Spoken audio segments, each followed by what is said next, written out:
Scam ধরা পড়েছে শুধু এসএসসিতে, প্রাইমারিতে প্রচুর এরকম স্ক্যাম রয়েছে। স্ক্যামার যারা রয়েছেন প্রাইমারি, তারা এখন থেকে সতর্ক হয়ে যাওয়া উচিত তাদের, যে আমাদের ক্ষেত্রেও এই ঘটনা হতে পারে, আমাদের ক্ষেত্রেও এই মানে চাকরি চলে যাওয়া বা টাকা ফেরত দেওয়া সমস্ত কিছু হতে পারে। সুতরাং তারা অ্যালার্ট হয়ে যান এবং দুর্নীতি থেকে দূরে থাকুন, এই একটা বার্তা হয়তো হাইকোর্ট এই ঐতিহাসিক রায়ের মাধ্যমে দিতে চেয়েছে। কলকাতা হাইকোর্টের নির্দেশ যে 2016 সালের এসএসসি নিয়োগ দুর্নীতির প্যানেল পুরোটাই বাতিল করে দেওয়া হয়েছে এবং তাতে 25,753 জনের চাকরি বাতিল।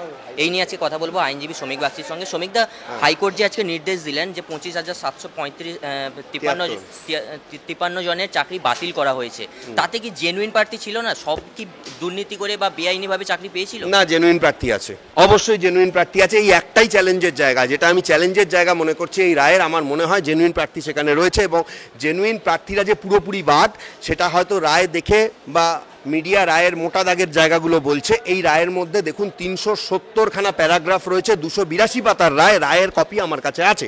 আমি আপনাকে একটা জিনিস বলবো, এই রায়ের মধ্যে কিন্তু অনেক পার্ট আছে। একটা পার্টে পার্ট নাম্বার 363, যেখানে মেন ডাইরেকশনগুলো লেখা আছে, সেই 17খানা যে ডাইরেকশন লেখা আছে, ওই ডাইরেকশনটা ফলো করলে আপনি সব কিছু পেয়ে যাবেন। পরিষ্কার সেখানে একটা কথা বলা আছে যে সিবিআই যে গাজিয়াবাদ থেকে যে ওই নাইসা কোম্পানির যে সিইও, তার বাড়ি থেকে যে 3টে যে সিডি পেয়েছিল হার্ড ডিস্ক, সেই হার্ড ডিস্কে বলছে যে সেই হার্ড ডিস্কের মধ্যে ওএমআর মার্কশিটের কপি আছে। কিন্তু যখন সিবিআইকে জিজ্ঞেস করা হয়েছিল যে তোমরা এসএসসির কাছে নিচ্ছ না কেন, এসএসসির লয়ারকে বলেছিল আপনারা কেন দিচ্ছেন না, এসএসসি বলেছিল আমরা ওটাকে ডিস্ট্রয় করে দিয়েছি, কারণ যেহেতু চাকরি হয়ে গেছে আমরা ওটাকে আর কিপিংয়ে রাখিনি। তখন এখানে একটা কথা বলা হয়েছে, এই ক্ষেত্রে একটা কথা বলা হয়েছে যে ওই ওএমআর যে মার্কশিট, যেটা গাজিয়াবাদ থেকে পাওয়া গেছে, সেই ওএমআর মার্কশিট অনুযায়ী প্রপারলি চেক করে দেখতে হবে কে কত নম্বর পেয়েছে। যদি দেখা যায় যারা প্যানেলে আসার যোগ্য কিন্তু আসেনি, বা একটা মানে এটা ডাইরেক্ট লেখা নেই যে যারা চাকরি করছেন তাদের মধ্যেও যদি কেউ থাকে, কিন্তু এটা ইমপ্লয়েডলি আমাদের ধরে নিতে হবে, কারণ আমরা তো প্রচুর মামলা করি। এটার মানেটা ওইটাই দাঁড়াচ্ছে যে এই প্যানেলের মধ্যে দেখা গেল যাদের চাকরি বাতিল হয়েছে, আমি আপনাকে বলছি তাদের মধ্যে অন্তত সংখ্যাটা 15,000-এর বেশি হবে যাদের জেনুইন চাকরি ছিল, এবং তারা চাকরি পাবেন।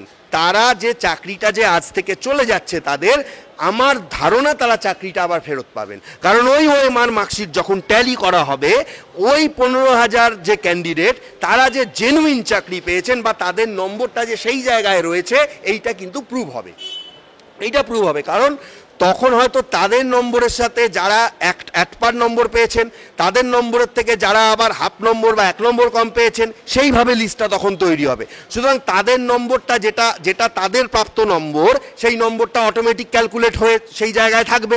তাদের নম্বরের থেকে বেশি যারা পেয়েছেন বা একদম কম যারা পেয়েছেন, তাদেরটা যেমন বাদ যাবে, ঠিক সেই রকমই দেখা গেল যে ওই ওএমআর মার্কশিটের মধ্যে এমন কিছু নম্বর রয়েছে যে নম্বরগুলো একদমই মানে হয়তো নিচের দিকে, কিন্তু ওই প্যানেলের মধ্যে যারা রয়েছে তাদের নম্বর উপরের দিকে, কিন্তু ওই ওএমআর মার্কশিটের মধ্যে রয়েছে, ওই হার্ড ডিস্কের মধ্যে রয়েছে, তারা আবার চাকরি রিভাইভ করতে পারবেন, না হলে হাইকোর্টে মামলা হবে বা সুপ্রিম কোর্টে মামলা হবে। এবং ঠিক এই পয়েন্টটা নিয়েই আমার যেটা মনে হয়েছে, দেখুন রাজ্য সরকারি অ্যাপিলটা কি হবে আমি সেটা বলতে পারবো না।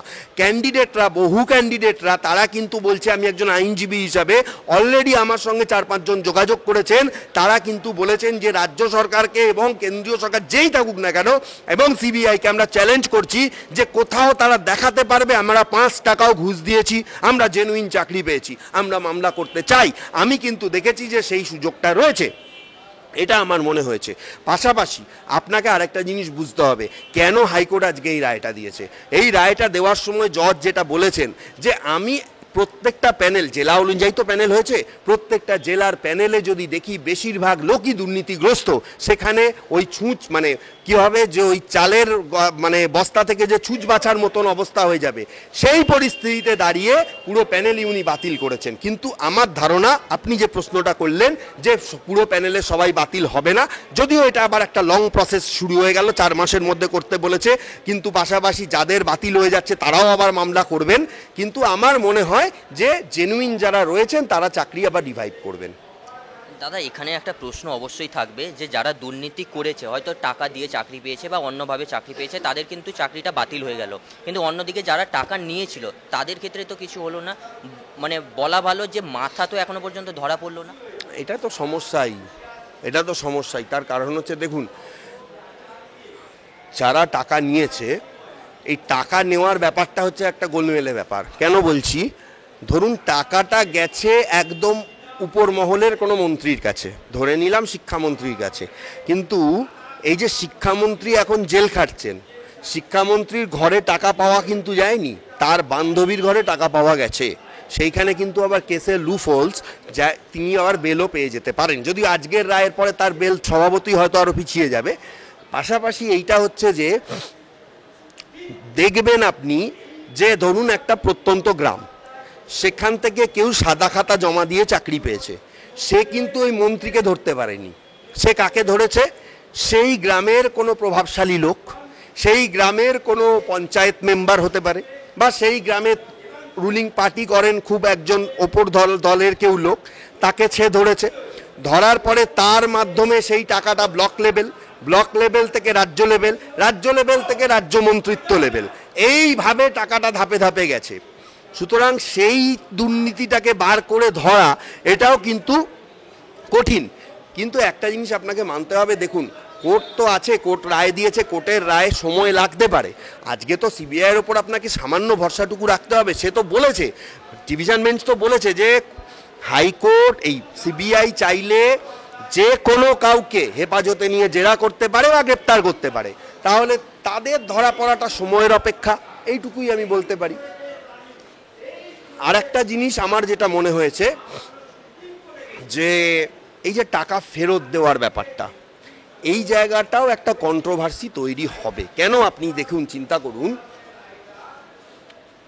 প্যানেলের বাইরে যারা রয়েছে সেটাকে হয়তো লিস্ট পাবলিশ হবে, ওএমআর লিস্ট হয়তো পাবলিশ হবে, কিন্তু তারা কখনো স্বীকার করবে না যে আমরা প্যানেলের বাইরে, কারণ তাহলে তো তাদের এই কেস তো হবেই। প্লাস আপনি একটা কথা জেনে রাখুন, এই চিটিংবাজি করার জন্য এই রাজ্য সরকারই তাদের বিরুদ্ধে যে কেস দেবে না তার কোনো গ্যারান্টি নেই, তাদের বিরুদ্ধে চিটিং কেসও হবে। শুধু এই সিবিআই তদন্ত হবে না, কারণ তাদের আশেপাশের লোকেরা বা অন্য জায়গার লোকেরা সেই অন্য কেস দিয়ে দিতে পারে, এবং তার ভয়েই এবং সেইখানে আইডেন্টিফাইড হয়ে যাওয়ার ভয়ে সেটা কেউ বলতে আসবে না। সুতরাং এই জায়গাটা নিয়ে একটা চাপানো তো থাকবে, এবং এই জায়গাটা নিয়ে মামলা মোকদ্দমাও হবে বলে আমার মনে হয়। দাদা একটা প্রশ্ন অবশ্যই করব, যে যাদের বলা হয়েছে যে চাকরি বাতিল তাদের বেতন দিতে হবে সঙ্গে সুদ সমেত, সঙ্গে 12% সুদ এবং 4 সপ্তাহের মধ্যে, এটা কি ঠিক? কারণ বহু মানুষ আপত্তি জানাচ্ছেন চাকরি বাতিল হয়েছে, তারা শাস্তি পেয়েছেন ঠিকই, কিন্তু সুদ সমেত বেতন ফেরত দেওয়াটা বেশি হয়ে গেল না?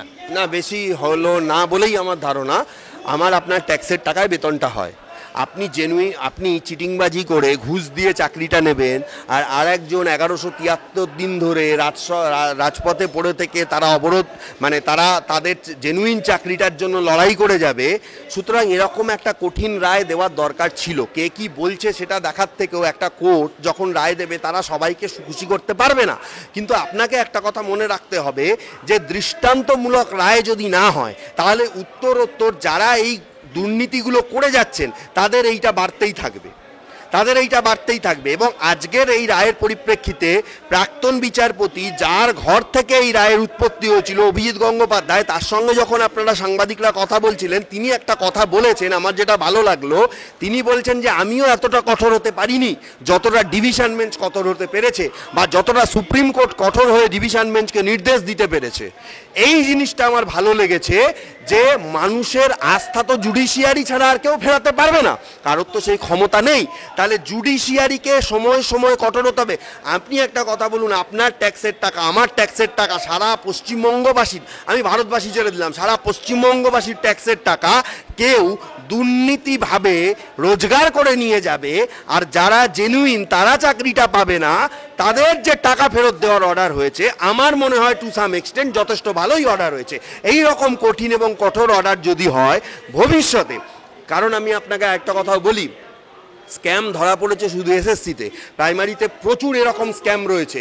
স্ক্যামার যারা রয়েছেন প্রাইমারি, তারা এখন থেকে সতর্ক হয়ে যাওয়া উচিত তাদের, যে আমাদের ক্ষেত্রেও এই ঘটনা হতে পারে, আমাদের ক্ষেত্রেও এই মানে চাকরি চলে যাওয়া বা টাকা ফেরত দেওয়া সমস্ত কিছু হতে পারে। সুতরাং তারা অ্যালার্ট হয়ে যান এবং দুর্নীতি থেকে দূরে থাকুন, এই একটা বার্তা হয়তো হাইকোর্ট এই ঐতিহাসিক রায়ের মাধ্যমে দিতে চেয়েছে, যেটাকে আমি সম্পূর্ণ সমর্থন করি আমার মনে হয়। যদিও কিছু চ্যালেঞ্জিং জায়গা রয়েছে, দেখুন আমাদের দেশে আইন প্রচুর, তার ফাঁক প্রচুর, চ্যালেঞ্জ হবে, বিভিন্ন পয়েন্টে কেস হবে, সেটা ঠিক আছে, কিন্তু ওভারঅল রায়টা যদি আপনি দেখেন সেটা কিন্তু মানুষের স্বার্থে এবং দুর্নীতিবাজদের কালো হাতটা যাতে ভেঙে দেওয়া যায় সেইটাতে হাইকোর্ট সদর্থক ভূমিকা পালন করেছে, এটাকে আমি সমর্থন করি।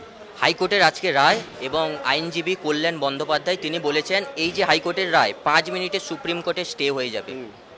হ্যাঁ, উনি দেখুন একটা কথা বলি, উনি অনেক কিছু বলেন, ঠিক আছে, ওই সারদা মামলার পরে উনার আর উল্লেখযোগ্য কোনো বড় মামলায় রায় নেই।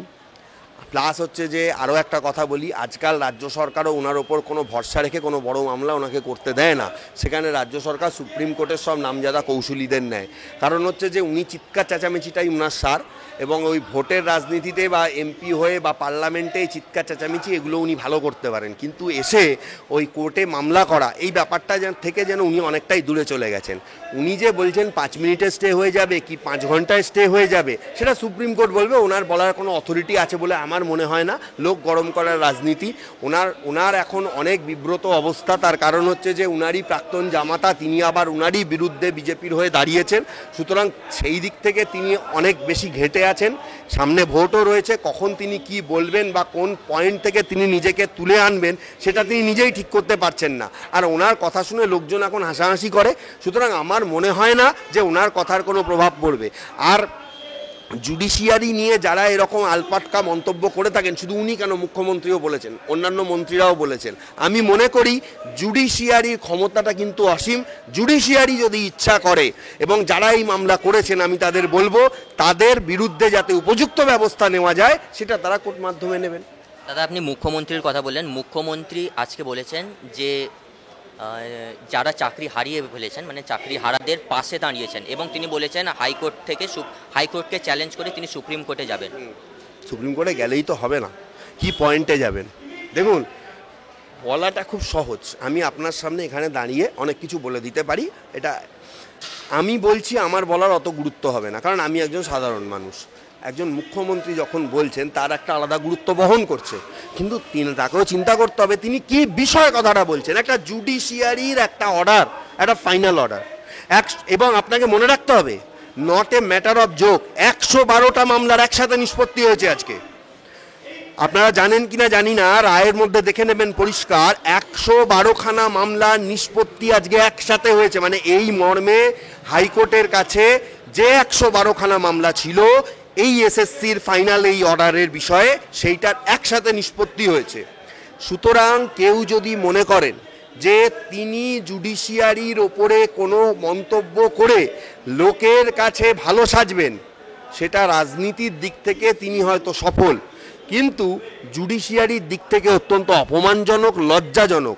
আমি একজন নাগরিক হিসাবে আমি এটা মনে করি, যে রাজ্যের মুখ্যমন্ত্রী নিজে বলতেন মা মাটি মানুষের সরকার, সেই রাজ্যে সন্দেশকালীন মতন জায়গায় মা ধর্ষিতা হন, রাত 12টার সময় পিঠে করার জন্য মাদের কাকিমাদের ডেকে নিয়ে যাওয়া হয়, কোল থেকে বা আদিবাসী বাচ্চাকে ফেলে মেরে দেওয়া হয়। শেখ শাহজাহানের মতন রেপিস্টরা সেখানে রাজ্য সরকারের আশ্রয়ধীনে থেকে 60 দিন পরে সিবিআই এবং হাইকোর্টের চাপে ধরা পড়ে। সেই রাজ্যের মুখ্যমন্ত্রী বলেন এটা ছোট ঘটনা, বানানো ঘটনা। আবার সেই রাজ্যের মুখ্যমন্ত্রী বলেন হাইকোর্টে সব বিজেপির লোক বসে আছে, হাইকোর্টের বিজেপির ইতিহাস তৈরি করার জন্য লোক বসে আছে।